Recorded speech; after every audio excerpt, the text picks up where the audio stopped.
Lo primero, bienvenido a todos al 6º Campamento Internacional de Verano de la Tendencia por una Internacional Revolucionaria.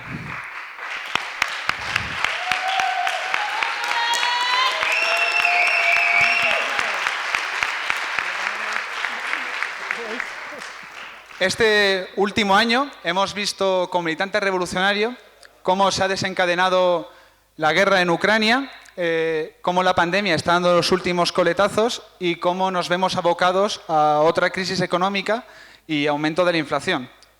Es una situación extremadamente difícil para el proletariado, pero también es una situación que demuestra la necesidad de una revolución internacional que rompa con la lógica capitalista, en la que los revolucionarios tenemos que ser claramente vanguardia. Para ello, durante estos días compartiremos experiencias, debates y formaciones que nos permitan intervenir en la lucha de clases durante el nuevo periodo que se abre y estrechar lazos entre nosotros. Antes de presentar a la compañía francesa, voy a hablar un poco de unas cuestiones técnicas para el correcto desarrollo del campamento. Lo primero, para la gente que todavía no haya llevado a cabo la inscripción, tiene que ir a los sitios designados por su delegación para formalizarla. Este año, pese a que ya no hay restricciones por el COVID, se ha mantenido un protocolo respecto al aforo en las habitaciones y el aforo en las duchas, además de haber disponibilidad de mascarillas, gel hidroalcohólico y métodos de desinfección en todos los espacios. En la zona del bar, para la gente que no ha venido otros años, se encuentra el mapa y el programa completo, junto con el horario, aparte de estar en el programa que se entrega junto con la inscripción. Y ahora va a hablar la compañera Copelia, una militante de AIR, que ha participado de la ocupación en Nanterre y de la lucha de los ANFAC con la intención de registrar a los estudiantes que fueron dejados fuera por el proceso de selección. Buenas noches a todos y disfrutemos de un buen campamento.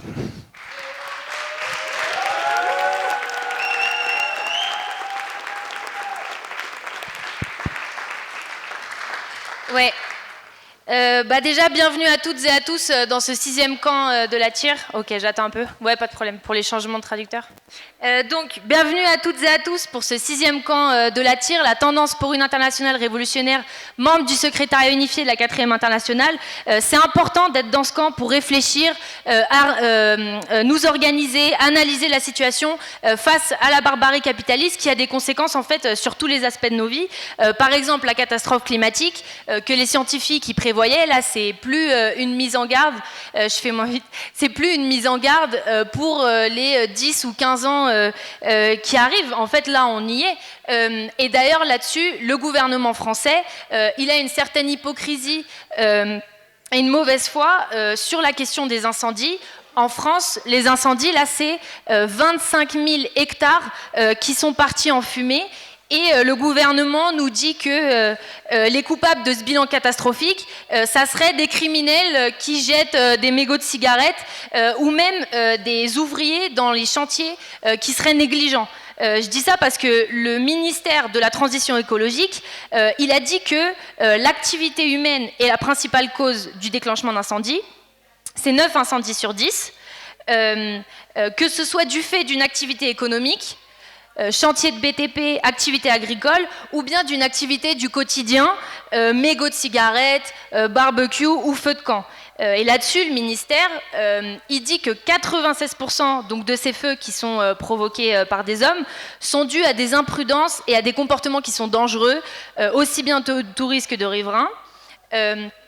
Et il pourrait donc être évité en ayant les bons réflexes au quotidien.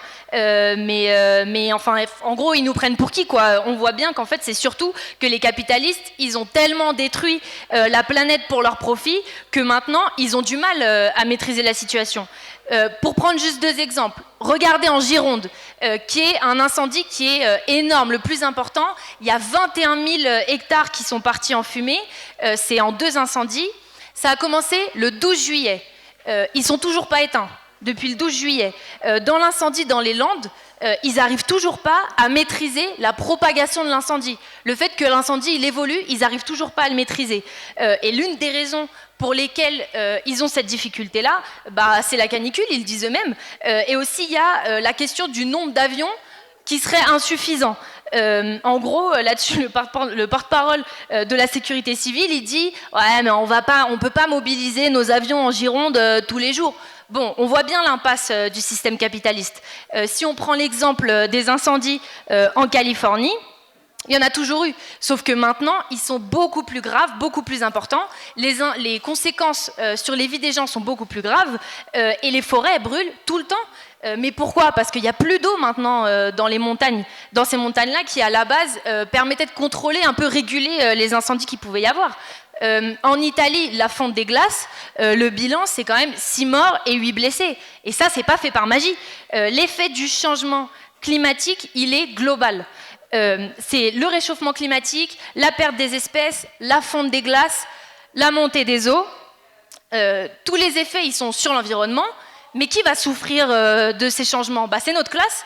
Jeff Bezos, on l'a vu, lui, il peut aller sur la Lune, même si nous, on peut monter des syndicats pendant qu'il est sur la Lune. Mais c'est notre classe qui va en payer les fruits, qui va souffrir de ça. Enfin, je sais pas, regardez la Coupe du Monde au Qatar, les délires autour du climatiseur géant. Enfin, ça ressemble à une mauvaise blague, le truc. Pendant que t'as tous les travailleurs dans le monde, ils travaillent sans clim, et les ouvriers de ce chantier, ils meurent en fait. Et en Inde, aujourd'hui, on est dans une situation où, à cause de la chaleur, les gens y meurent. L'organisme humain ne peut pas travailler à plus de 45 degrés. Dans les pays où maintenant il fait 50 degrés, les gens meurent à cause de la chaleur. Et il faut voir ce que les capitalistes font comme argent sur nos vies. Pendant la crise, pour donner un chiffre, pendant la crise du Covid, les 32 plus grosses multinationales se sont enrichies de 109 milliards d'euros, tout en contribuant quand même à 70% du gaz à effet de serre du monde.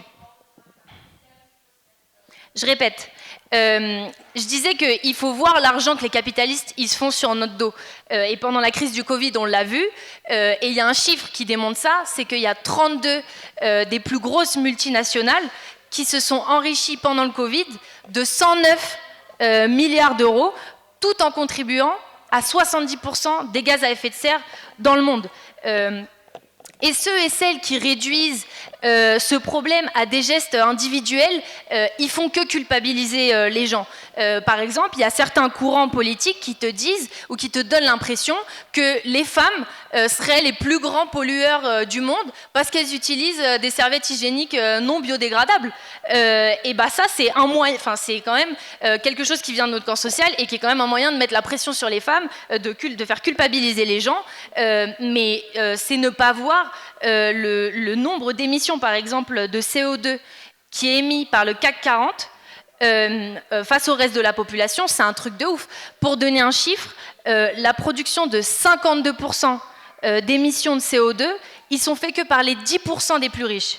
Et face à ça, tu as 50% des plus pauvres qui produisent que 7% d'émissions de CO2. Donc moi, la solution de la brosse à dents en bambou, je veux bien, mais il y a un constat qu'on doit faire toutes et tous, c'est qu'il y a une urgence maintenant à ce que les travailleurs et les travailleuses et la jeunesse, ils prennent leurs affaires en main. C'est au monde du travail et de la jeunesse de décider, et si les prix augmentent, nos salaires, ils doivent augmenter.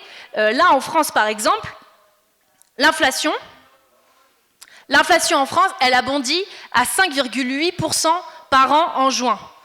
On est dans une situation où tu as les prix qui flambent, les salaires qui stagnent, et les mesures du gouvernement, elles sont ridicules. Parce que tout ça, ça sera balayé par l'inflation. On est dans un truc où même du beurre, c'est un produit de luxe. Bientôt, on va offrir de la moutarde en cadeau d'anniversaire. C'est quoi ce système qui fait que acheter à manger, ça t'empêche d'habiller tes gosses ? Ces gens-là, ils sont en train de nous priver des moyens d'existence les plus basiques. Et là-dessus, le patronat, il nous dit « Ouais, mais c'est dur quand même, cette augmentation automatique des prix à laquelle on peut rien. » Mais ces patrons, ils se foutent de notre gueule. Parce que c'est eux qui sont responsables de ça, c'est eux qui fixent les prix, et c'est pour leur profit à eux que les prix ils augmentent. Le système capitaliste, il laisse il laisse le soin aux capitalistes privés, donc juste à des gens riches, de déterminer les prix.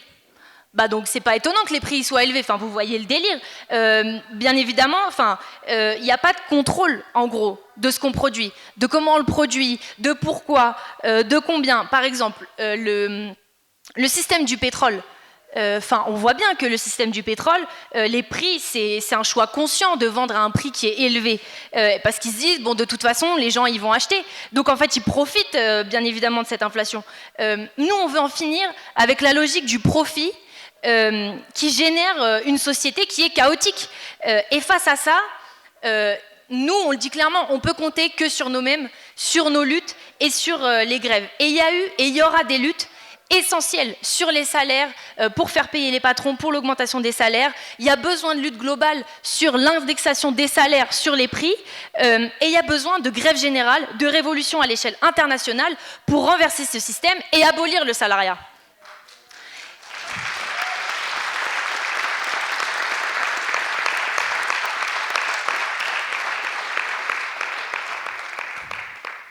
Et ça, c'est pas ce que portent les réformistes. Les réformistes, ils sèment des illusions dans l'État espagnol, notamment en France. Nous, on a eu aussi une bonne campagne avec les présidentielles et les législatives, avec la France insoumise, qui nous faisait une campagne à la sauce, et ils ont vraiment dit ça, votez pour nous et on vous économisera des kilomètres de manifs et des journées de grève. Nous, là-dessus, on propose l'unité d'action. À la rentrée, il y a une date de grève, c'est le 29. L'unité, il faut la faire dans la lutte, et notamment pour la question de l'augmentation des salaires et de l'indexation des salaires sur les prix. Mais nous, on le dit clairement, on aura toujours besoin de lutter tant que le capitalisme existera. Et des luttes, il y en a partout. Notre camp social, il n'est pas silencieux. Il y a des luttes qui existent. Il y a des luttes aujourd'hui qui existent aux États-Unis. Contre le droit à l'avortement, pour le droit à l'avortement, pardon, excuse-moi, pour le droit à l'avortement, bien évidemment, aux États-Unis, en Amérique latine. Il y a des soulèvements en Albanie, au Sri Lanka, en France, dans des secteurs comme la SNCF, la Poste, dans l'éducation, dans la jeunesse, ou avec l'occupation, par exemple, des sans-fac. Et d'ailleurs, je salue chaleureusement les camarades ici qui ont occupé pendant 9 mois pour défendre le droit d'étudier.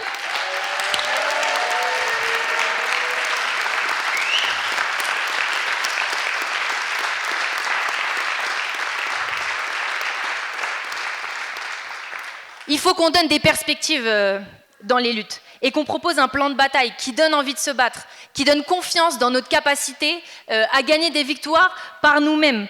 Et en ça, les révolutionnaires, ils ont un rôle. Ils ont une responsabilité pour s'unir. Leur unité, c'est un enjeu aujourd'hui. Parce qu'ils nous mènent une guerre qui est sociale. Et bien évidemment, le capitalisme, c'est la guerre. Il n'y a qu'à voir la guerre en Ukraine. C'est des guerres qui se font entre eux, et c'est nous qui payons les pots cassés de ça. En Ukraine, c'est des capitalistes différents, c'est l'un américain proche de l'OTAN, l'autre russe, qui s'affrontent. Et la guerre en Ukraine, les chiffres qui datent du 12 juillet, du bilan, c'est 5000 morts et 6500 blessés côté civil. Il faut se rappeler d'un truc, c'est que la guerre, elle n'a jamais quitté le continent européen. Tu as eu des guerres en Géorgie, tu as eu la guerre en Géorgie dans les années 2000, la guerre en Tchétchénie, en ex-Yougoslavie dans les années 90, tu as des conflits en Moldavie, en Albanie. La situation mondiale, elle montre que si on ne stoppe pas les capitalistes, eh ben les conflits militaires, ils se multiplieront encore dans les mois et dans les années à venir, et ça, personne n'y échappera. Donc, il faut comprendre, il y a une accélération dans l'affrontement de classe. Et nous, il faut qu'on ait une ligne d'indépendance de classe qui soit claire. Évidemment, on exige que les troupes russes elles quittent l'Ukraine et on ne sera pas derrière Poutine. Ni campiste derrière Poutine, mais ni campiste derrière l'OTAN. Il faut garder une indépendance et une opposition totale à l'OTAN. Parce que la réponse, c'est que notre camp social se mobilise contre la guerre. Il faut créer un mouvement international anti-impérialiste et anti-guerre. Et il faut que les révolutionnaires et ce camp, ils se posent le problème de comment participer à la construction d'un mouvement anti-guerre et anti-impérialiste. Et par ailleurs, là-dessus, il faut s'appuyer sur les mouvements qui ont existé en Russie. Il faut faire face à la barbarie et il faut comprendre que la barbarie du système capitaliste, elle crée notre révolte. Moi, j'ai 22 ans, par exemple, je suis communiste révolutionnaire, mais pourquoi ? Parce que j'ai la rage, parce que ça rend ouf. Ça rend ouf. Mais il y a un cap à franchir entre un sentiment de révolte, d'injustice, et le fait de s'engager, de s'organiser dans un parti politique et de militer pour renverser ce système capitaliste.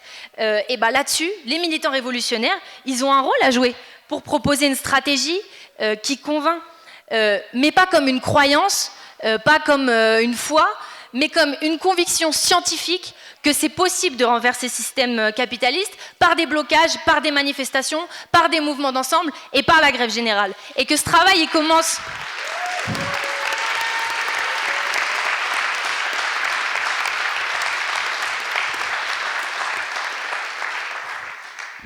Ce travail, il commence dès maintenant, dans nos lieux d'études, dans nos entreprises, dans la rue, et chacun a un rôle à jouer là-dedans. Pour y arriver, forcément, on a besoin de gens qui donnent leur énergie et qui mettent leur capacité individuelle au service de notre classe et au service d'un parti révolutionnaire. Parce qu'on n'a pas le choix, il y a une urgence aujourd'hui à renverser cette société et à en mettre une nouvelle en place que nous, on appelle le communisme et qui est débarrassée de toute forme d'exploitation et d'oppression. Et il faut que ma génération et que les travailleurs et les travailleuses, ils s'organisent dans un parti révolutionnaire. Parce que tout seul face à ce système, mais bien sûr qu'on est tout petit, bien sûr qu'on n'est rien, ou des collectifs, ou des réseaux militants, mais qui ne sont pas coordonnés nationalement, ou pas à une échelle internationale, bien sûr que l'ampleur des tâches, elle est dissuasive. C'est normal. Et notre rôle, c'est de donner confiance, de faire que les gens ne soient pas juste en colère, mais qu'ils militent activement pour renverser ce système. Et ça, dans les différents pays, de manière coordonnée, de donner des perspectives, des solutions, des réponses. Et ça passe par s'organiser dans un parti révolutionnaire et dans une internationale révolutionnaire. Et la TIR, c'est notre courant international et on veut qu'elle participe à cette politique. Et c'est à ça que le camp y sert. Je terminerai là-dessus. Tout ce qu'on voit autour de nous renforce l'idée qu'il faut prendre l'actualité de la révolution au sérieux. Et pour ça, il n'y a pas mieux qu'un camp, un cadre comme on le fait là, qui permette des discussions entre des révolutionnaires de différents pays, comme ce qu'on va faire les prochains jours. Merci à vous les camarades.